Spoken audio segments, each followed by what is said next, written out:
What's going on, guys? Welcome back to this week's third exclusive segment from the greatest podcast on turf. I'm Ryan. I'm Anthony. And for this exclusive segment, we are going to be talking about our NFL playoffs studs and duds so far that we have seen. Looking at guys who really impressed, some under the radar guys that did really good, and also some guys that, weren't good at all and we're expected to be really good. So Be sure to check out our other content this week. On Tuesday, we did our NFL bi-weekly NFL mock draft, and we also did a recap of everything that happened last week and touched on some random topics that have been happening throughout the sports world.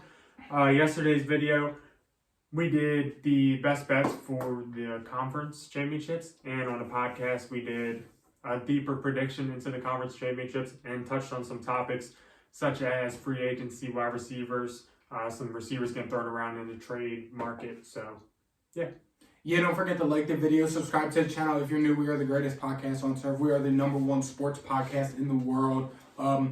It's a fact, look it up. Like, subscribe, show us some love. As you guys see, we're in the studio. We got all of our amazing memorabilia. We got autographed football cards, Zion Williamson rookie card, LeBron James Kobe tribute card, Trayvon Diggs rookie auto, Kyler Murray rookie, Devin McCourty auto, Joe Montana, Kyler Murray, Baker Mayfield, Joe Mixon, Michael Parsons, O.J. Simpson memorabilia in the studio. We're here. We're going to bring you guys our playoff breakouts and busts, studs and duds. But before that, we're going to tell you guys about our amazing sponsor, My Family's Business, before we get into any content. Little Italy Pizzeria. They got the best cheesesteaks, the best pizza in all of Delaware. 2 locations. One of those is in Middletown, Delaware. The other one is in Townsend. It is a great family business with great food, great people, great prices. Be sure to come in and check it out. Let them know that the greatest podcast on turf sent you. They will take care of you. Show proof that you're subscribed, and they will hook you up with an additional discount.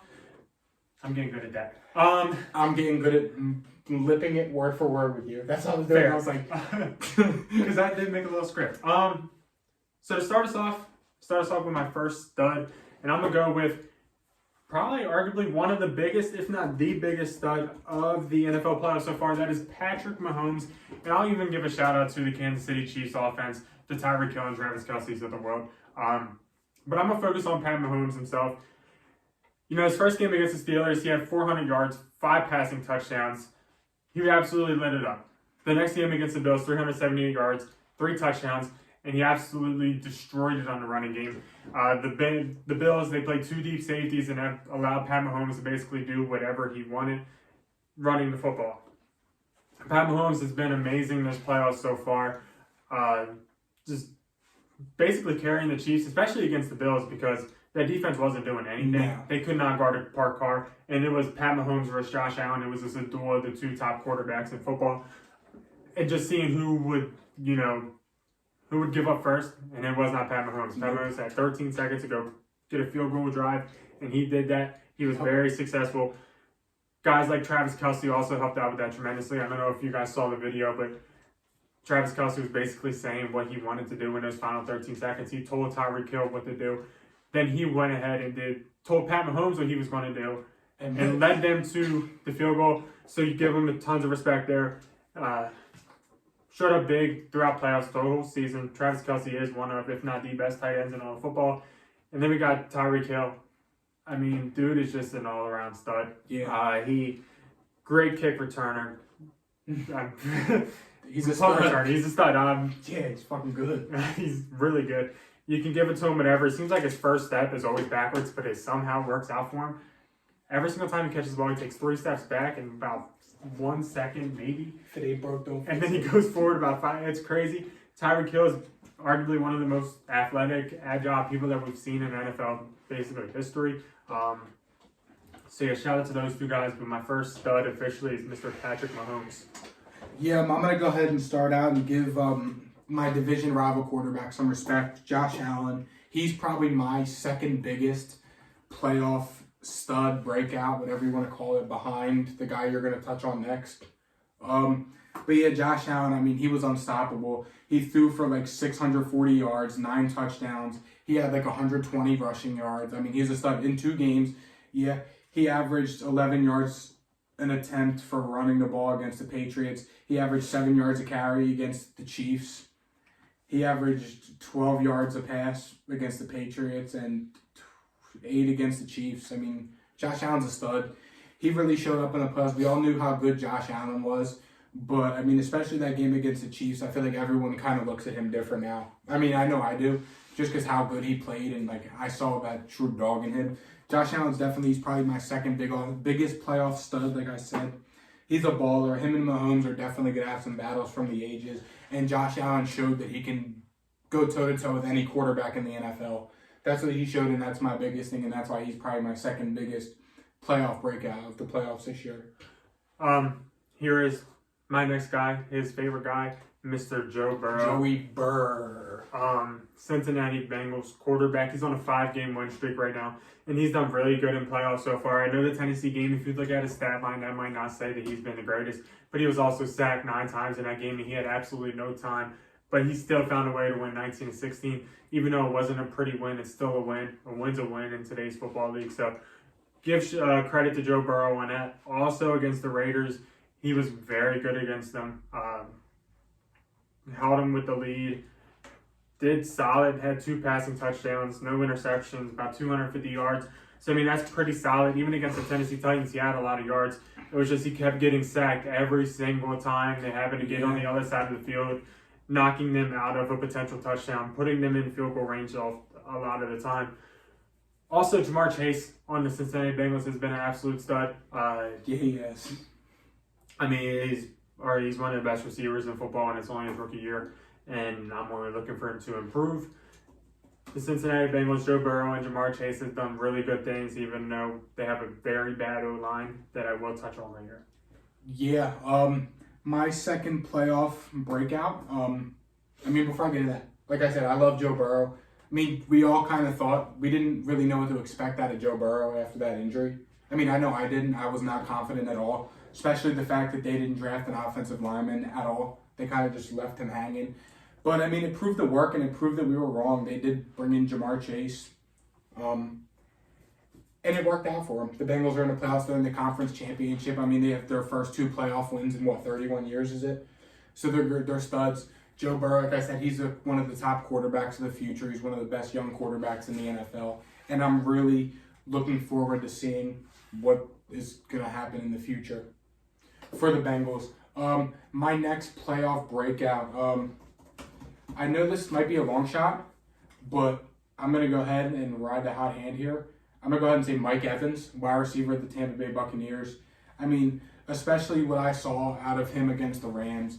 I mean, he was the number 1 receiver by himself pretty much. It was him, Tyler Johnson, and Scotty Miller, Gronk. And I mean, normally a receiver like Mike Evans would get shut down by the number 1 corner like Jalen Ramsey, but that wasn't the case at all. Mike Williams had 9 and 8 receptions. He went for 120 yards in both playoff games. He torched Jalen Ramsey on a just streak route on the sidelines to help bring the Bucs to a comeback. I think that just shows how good Mike Evans is. He killed the Eagles. He killed the Rams. He was getting guarded by Darius Slay and Jalen Ramsey, who are 2 of the higher-end corners in the NFL, and he left 120 yards and a touchdown on their heads. That's definitely a playoff stud to me. Everyone thought the Bucs, everyone kind of had the Bucs as underdogs, I guess. People had them losing to the Eagles in the first round.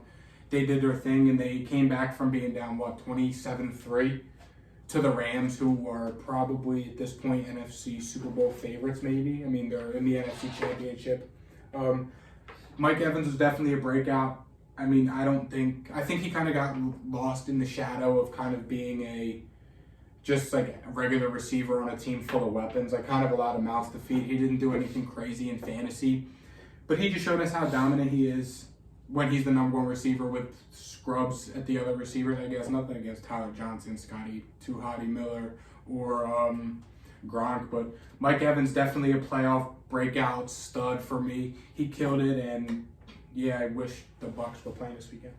My next and final stud, Gabriel Davis, wide receiver for the Buffalo Bills. His last game against Kansas City had 200 receiving yards with 4 touchdowns. My man was an absolute stud. He was Josh Allen's favorite target against the Kansas City Chiefs, and he filled the void of Stephon Diggs absolutely disappearing. Even against New England, he was solid, I would say.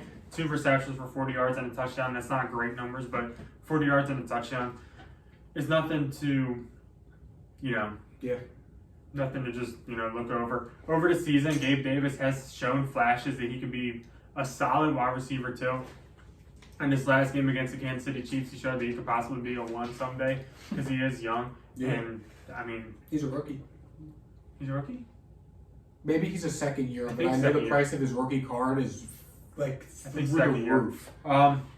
So yeah, against Kansas City, he had 200 receiving yards, 4 touchdowns. I'm pretty sure it's the first time that's ever been done in playoffs. Yeah. Pretty sure he passed like Randy Moss or something. I think for that Jerry record. Rice had the record of like Jerry Rice. 180 something. So if you beat a Jerry Rice record, I would say you're on track to do something, especially if it's only your first year, whatever it is for Mr. Gabriel Davis out of no idea. So yeah, Gabriel Davis, he showed up in the playoffs. It's unfortunate that they lost. I think he'll be back next year. I think Josh Allen showed a lot of trust in him, and I think that trust will continue, especially with Stephon Diggs disappearing. You might see Gabe Davis taking more, I wouldn't say targets away from Diggs, but I think you'll see a more predominant wide receiver 2 out of him next year. Florida school. Not big, not really. They were good 1 year. UCF? Yes. Nice. Yeah. Gabe Davis, the price of his rookie card's crazy. Enough said. In my final NFL playoff stud, Matty Ice. Gabriel. Matthew Stafford. Not Gabriel Davis. Matty Ice. Matty Burr. Now, Matt Stafford's been a stud in the playoffs. He's got like 570 total passing yards, 4 touchdowns, 0 interceptions. Matt Stafford's playing perfect. He just has to be a game manager. He just has to come out and not throw them stupid interceptions that he likes to do, and they'll win. They blew out the Cardinals and they beat Tom Brady. Matt Stafford played pretty much perfect. 10 incomplete. He has 14 incompletions total. He's averaging almost 300 passing yards a game with 2 touchdowns. Matt Stafford's playing lights out. He's a stud. He's finally starting to get the respect that I've been giving him that everyone else needs to give him because he's a stud. He's finally balling. The Rams are killing it, and I think that the Rams are going to win the Super Bowl this year. That's my pick. If you want my full thoughts why, check out yesterday's podcast. Matt Stafford, NFL playoff stud. Some honorable mentions for some studs. Yeah. Von Miller has shown up very good for the Rams. Aaron Donald Yes. could even throw him in there. Nick Bosa has been huge for the 49ers, and Fred Warner. Debo Samuel's another name. We're just spewing off 49ers at this point. Moving on to the duds, the bums, the bozos, the scrubs of the playoffs. I'm going to go ahead and start out with my biggest one, and that is Ryan Tannehill, because he sucks. Ryan Tannehill's a sorry bum. I've been saying this forever, and I think now Titans fans and football fans in general are starting to realize it. Against the Bengals, threw a touchdown, 3 interceptions. He only passed for 200 yards. He sucks. He's not good. I've been saying this for a while now. He's a dud. He was supposed to be, he's the great Titans quarterback, Ryan Tannehill, who won all in the regular season when the team was injured, who carried the team to the playoffs, who, when he got to the playoffs, he didn't show up. He disappeared in the spotlight. Titans need to be in the quarterback market. They need an Aaron Rodgers. They need a young quarterback because Ryan Tannehill is not the guy. Ryan Tannehill is not a Super Bowl quarterback. He is not a top 10, top 15 NFL quarterback. Ryan Tannehill is a scrub, and he's a playoff dud. He did not show up in the playoffs. 3 interceptions in the game against the Bengals. That just don't cut it, Ryan. You got to be better, and you failed to show up. You had a healthy team, healthy O-line, healthy Julio, healthy A.J. Brown, and you blew it. He definitely didn't have a healthy Henry because he sucked too. But, that's besides the point. Anyways, my first dud, this guy's a bigger disappointment than Ryan Tannehill, hands down. That is Aaron Rodgers. Yeah. Buddy is not very good at football. No. He sucked against the 49ers. Bad.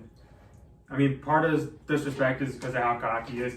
When he got drafted by the Packers and the 49ers passed on him, he said they would regret not taking me. Well, yeah, I gave him 4 playoff wins. Yeah. And he's not even on their team. He had 225 passing yards, 0 touchdowns, 0 interceptions. He absolutely disappeared. My man Aaron Rodgers has been beating up on the NFC North for his whole entire career, beating teams like the Lions, the Bears, and the Vikings, making it to the playoffs as a top 2 seed, and then disappearing when it's time to win the big game. I know he's beaten Dallas before, but he hasn't made it to many Super Bowls, and he definitely hasn't won many either. This is another example of that. 10-13 in your home with Devontae Adams. I'm disappointed, and he lost a good bit of my respect. I'll tell you who I am disappointed in. Who? The Bills' right tackle. Because that guy effing sucks. I don't even know his name. I'm going to look his name up just so I can respectfully trash the guy. Bills depth chart. Just so I can respectfully trash him so I can at least just say his fucking name. Because that guy's terrible. Spencer Brown. Spencer Brown, I'll tell you what. Let's look up that pro football reference. Spencer Brown. If anything comes up. I got it. Buffalo, Kansas City. Number 64. Okay, no stats come up, but Spencer Brown sucked. He was getting exposed. You go back and watch the game film. He was getting exposed by Melvin Ingram, who's about 100 years old and is not very good, I guess. How many sacks did the Chiefs have? Because it was probably a lot. How many pressures? Because that was fucking terrible. Spencer Brown, you really disappointed me. You let Josh Allen down. You were the sole reason that the Bills lost the game. You really disappointed me. We all knew the Bills' offensive line wasn't anything special. But, God, Spencer. God damn. Spencer Brown. I had zero expectations because the fact of the matter is I didn't really know who you were. Respectfully, though, you're in the NFL, you're a stud, you're a third-round pick. But yeah, you got exposed by Melvin Ingram. Melvin Ingram was good a few years ago, but now he's just old and not very good. And yet, you're probably going to be replaced next year. My next dud, speaking of offensive line, that is the Bengals offensive line. They allowed 9 sacks to the Tennessee Titans. Yeah, they have kind of sucked all year this year. Joe Burrow is the most sacked quarterback in football. And I would say 9 sacks in one game kind of proves that a little bit. That's really bad. It is really bad. The Bengals offensive line needs to be addressed in the offseason. I wouldn't blame the Bengals if they spent all of their picks on offensive line because hopefully 3 of them work out. Then you have a decent O-line. I don't really care about the rest of the team. You have to protect Joe Burrow. That is your number one priority. You got him as receivers. Now it's time to protect them. Draft the offensive line because the Bengals O-line absolutely blows. Yeah, that's kind of a given. We kind of saw it coming. When you're on a team that gives up 9 sacks in a playoff game and you still win, that's good. Joey Burr's a stud. Yeah. My final dud is the New England Patriots organization. Mac Jones, it really might turn out that you're everything I thought you were. A sorry bitch. Bill. He was a rookie. Bill. Give him a break. You got to get us right in the offseason. The Patriots have a lot of work to do, a lot of holes to fill, believe it or not. The Patriots have really let me down. I thought they at least had a shot. I may have been the only person in the world, but I thought we at least had a shot that we weren't going to get dogged by 30 points in Buffalo in the playoffs. Because that's really just not the Patriot way. You're watching film on Spencer Brown. Yeah, I'm trying to find him. He's terrible. He's the right tackle. You can't miss him. Just watch Melvin. Watch Melvin Ingram every play, and he's getting fucking right here, right tackle. 7. Look at that. He got pancaked. How do you get pancaked? Are we sure it's the same right guy? I'm positive. 79. There he is. 79. So watch this. He probably gets. Yep. Let's see. He didn't block anyone. This guy made the tackle. He's Spencer Brown. You're terrible. We're watching your film right now. Look at this. Gets blown back, pancaked on his ass, and Josh Allen got pressured. He's lucky Gabe Davis is a stud and caught it. Yeah. Because that's bad. But the Patriots sucked. Spencer Brown had Matt Judon on lock. Spencer Brown grabbed Matt Judon in his chest and couldn't do anything because we got blown out by 30. Yeah. The Patriots were bad in the playoffs. The Patriots have a lot of work to do. Probably 2 weeks from now, we'll have our full divisional outlook off-season podcast going again. So I'll go more into depth on that, but the Patriots got a lot of work to do. They disappointed me. I thought we would at least make it past the first round. You to be fair, yeah, we got the shit end of the stick on teams. If you played against the Raiders, I would be disappointed if y'all lost. You know what I mean? Yeah. I would have rather played the Raiders, or I'd have rather played the Bengals. I can't see the Bengals beating us by 30. Not by 30, no. Yeah, exactly. We got dealt the shit end of the stick. I will give us the benefit of the doubt, but Mac Jones, you got to be good because you weren't good, kid. And Bill, let's get going, I guess. We have a lot of work to do. Hit me up. I know you're watching this. Hit me up. My final dud is the Dallas Cowboys. After he bashed his team, I'll go and bash mine. Yeah. We sucked. Enough said. Defense, is the only thing that really held us in that game against a bad San Francisco 49ers offense. Yep. Our offense sucked. Dak wasn't very good. Nope. Zeke was god-awful. Yep. Tony Pollard wasn't involved at all. He had like 3 touches. Yeah, he did. He's good, but if you don't get the ball, how can you be good? CeeDee Lamb wasn't doing much. Non-existent. Doc Cooper was either. Our offensive line wasn't doing anything either. Leo Collins kind of sucks. Yeah. Tyron Smith is old. Yep. Continue. Connor Williams and Tyler Biadasz absolutely blow. Yeah, Connor Williams is fucking bad. I kind of like Tyler Biadasz. They're on like the same level as that Brown guy from Spencer Brown. Spencer Brown from the And Bills. that's fucking low. That's really low. Connor Williams especially because he's from Texas too. Connor Williams ate Aaron Donald's lunch in practice though. He's the best guard in football. Yeah. Hopefully he goes up against Aaron Donald every week and not normal people. Yeah, not from an average Joe's. And the biggest dud of all for the Dallas Cowboys is Mike McCarthy. He sucks. Yeah, he does. Drawing up a QB draw sucks. This is stupid. Is Kellen Moore getting anyways, credit for that? Or Kellen Moore also sucks. I want him to go. Anyways, some honorable mention for some duds. Kyler Murray, granted, he didn't have much, working for him. The offensive line ain't much. And A.J. Green as a top receiver kind of blows, fair, for being honest. Cam Akers, he almost tried to hand the game to Tampa Bay on a silver platter. I guess you could say he tried to fumble the game away. I had Ryan. That's it. That's all that I can think of. My biggest dud though is Aaron Rodgers. My biggest dud is the Patriots because they sucked. Fair.